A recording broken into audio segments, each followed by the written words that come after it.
Bismillahirrahmanirrahim. Assalamualaikum warahmatullahi wabarakatuh. Perkenalkan, nama saya Mira, salah satu mahasiswa aktif di Universitas Tadulako, Prodi Sosiologi, Fakultas Ilmu Sosial dan Ilmu Politik. Baik, di sini saya akan menjelaskan salah satu mata kuliah favorit saya, yaitu KLHS atau Kajian Lingkungan Hidup Strategis.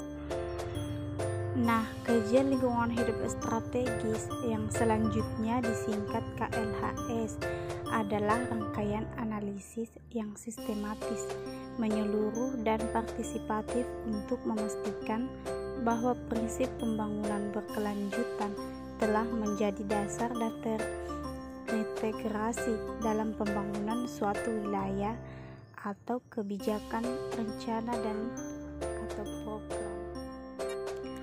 Adapun alasan penting KLHS diantaranya: yang pertama, meningkatkan manfaat pembangunan; dua, rencana dan implementasi pembangunan lebih terjamin keberlanjutannya; tiga, mengurangi kemungkinan kekeliruan dalam membuat perakhiran atau prediksi pada awal proses perencanaan kebijakan, rencana atau program pembangunan.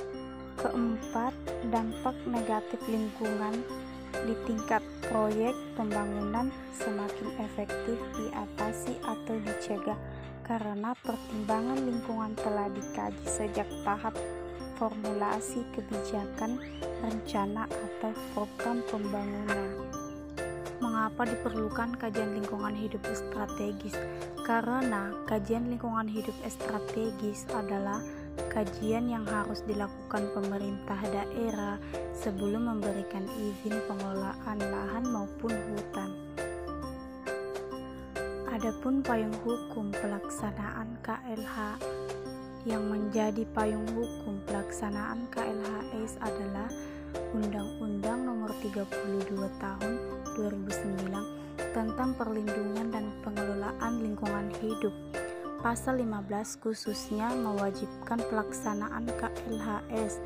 Pemerintah dan pemerintah daerah wajib membuat KLHS untuk memastikan bahwa prinsip pembangunan berkelanjutan telah menjadi dasar dan terintegrasi dalam pembangunan suatu wilayah atau kebijakan, rencana, dan program.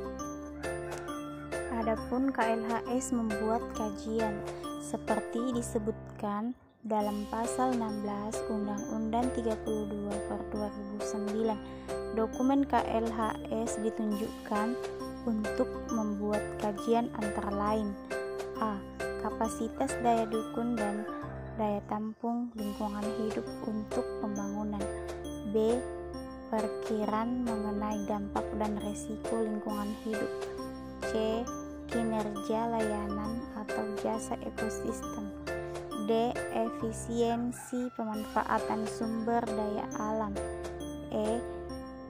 Tingkat kerentanan dan kapasitas adaptasi terhadap perubahan iklim; dan F.